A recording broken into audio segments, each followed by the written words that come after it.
What's up mga bossing? Ngayong araw nga pala ay maglilimas nga pala kami ng fish pan dyan mga bossing. At bago ka namin libasin yan mga bossing, kakain muna kami dyan. Ayan nga mga bossing, ulam namin dyan, kalderetang manok. Tsaka yung mga paapang manok mga bossing ay nasigang. At dyan nga mga bossing, sinimulan na ni Macho tsaka ni Alex yung paglilimas mga bossing. Kinuryente na nga nila at dyan nga nakahuli na sila ng hito mga bossing. May nakakapa nga pala si Alex dyan mga bossing. Gusto niyang baka kay Macho kaya lang natatakot si Macho. Ayan nga mga bossing, iaangat na ni Alex yung pagong ata pa. Ayan, pagong nga mga bossing, napakalaki.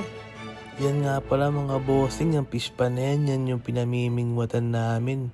Alaman nga palang nilagay na similya dyan mga bossing, open water lang kasi yan kaya may mga pumapasok na iba't ibang klaseng isda mga bossing. Ngayon nga mga bossing, kaya pinatuyuan niya, nilalagyan na nga ng similya ni Boss Shally yan mga bossing. Ayan nga pala mga bossing, si Boss Shally, napakabait niyan. At ayan nga mga bossing, unti-unti nang bumababaw yung fish pan, naglilitawan na yung tilapia, bulig at hito. Hindi naman nga pala ganun karami yung nakuha dyan mga bossing dahil nga di naman nilagyan ng similya yan. At saka yung iba dyan mga bossing, naubos na namin kakapingwin. At dito nga mga bossing, tamang hunting lang si Kuya Jojo ng mga lumulutang na tilapia sa kabilang fish pan. At ayan nga mga bossing, nakahuli pa ng janitor si Alex. Yan ngayon marami dyan mga bossing kasi nga open water lang siya. At dyan nga mga bossing, nainip na si Kuya Denden. Mag-type ka ba?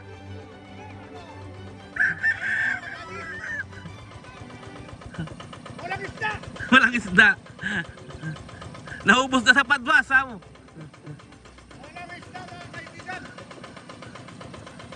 At nagsimula na nga sumalok dyan si Kuya Denden. Kuya Denden, nasa salukan mo. Panay mo ata burak yung laman ng salok mo kapag sumaka, magburak ka mo. Kaya sabon mo kanya, lugi ka, mabarong na kanya kangati may Kuya Denden. At dyan nga mga bossing, si Tonyo nakisalok-salok na din. Nakaragol na ng ikuha ng Tonyo. Janitor yan mga bossing. At ayan nga mga bossing, nakahuli na rin tilapiyang malapad si Alex. At dito nga mga bossing, marami na rin nahuling tilapia si Tonyo kaya sinalin niya na. Kuya Denden naman, nasa salukan mo, panay mo ata burak yung sa salukan mo, kaya nakapasumaka. Ayan nga mga bossing, si Tonyo nakahuli ng hito, apakalaki niyan, native na hito, masarap nga yan mga bossing. At dyan nga mga bossing, nakahuli na naman si George ng halimaw kaya tinapon niya na kaagad. Dito nga mga bossing, inabutan na kami ng ulan. Pero tuloy lang ang laban nga pala mga bossing, shout out muna tayo. Shoutout nga pala kay Parang Chanok, ingat ka pare sa araw-araw. At shoutout nga din pala kay Insan JM Basco, ingat san. Shoutout nga din pala kay John Rev Pabila, mabuhay ka. Shoutout nga din pala sa aking pamangkin na napakaganda, kay Althea Conanan, pagaling ka na ha.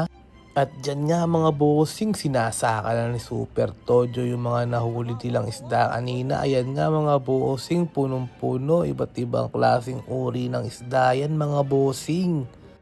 Ayan nga mga bossing, binuwat na para maiboost na nga. Limber! Limber!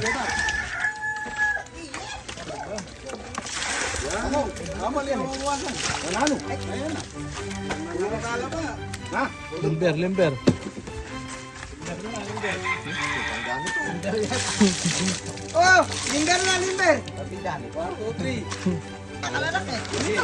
Tago na rin pa. Wasak na Tinalo na lang. Kaya mo nga rin. Bulit.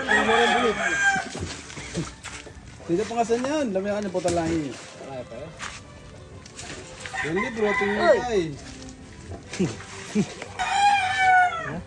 Natawa ka mga. Deliver din mo. Wait yan. Ano mo lang? Ano? Botin mo net.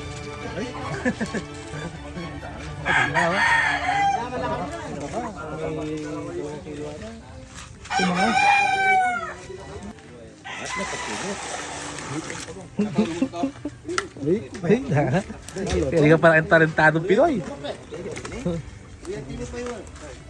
At dyan nga mga bossing, hinihiwalay na ni Kenneth yung mga isdang namatay para nga di na bumulok yan. Pag kasi pinatagal pa yan mga bossing lalo lang babaho dyan yan.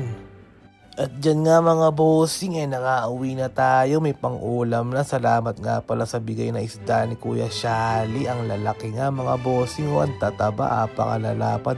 Masarap nga yan mga bossing.